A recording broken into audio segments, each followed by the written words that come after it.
અમરેલી સાવરકુંડલા નગરપાલિકાનો કચરો ઉઠાવવાના વાહનને સર્જ્યો અકસ્માત। તો સહજ ન્યૂઝ સાથે હું છું ગોપાલ ભેસાણિયા।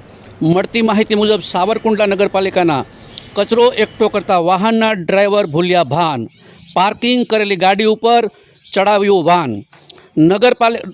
સાવરકુંડલા નગરપાલિકાના ડ્રાઈવરની બેદરકારી આવી સામે। કચરો ઉપાડવાની ગાડીએ જ કર્યો બાઇકનો કચરો। અકસ્માતની જગ્યાએ ઊભેલા લોકોને સાવરકુંડલા નગરપાલિકાની ગાડીનો વિડીયો કર્યો વાયરલ। સોશિયલ મીડિયામાં થયેલો વિડીયો વાયરલથી લોકોમાં જાતની ચર્ચાનો દોર શરૂ। અકસ્માતમાં ડ્રાઈવર ભાન ભૂલ્યા છે કે કેમ, બેદરકારીથી વાહન ચલાવે છે તેની તપાસ ચીફ ઓફિસર દ્વારા થવી જોઈએ।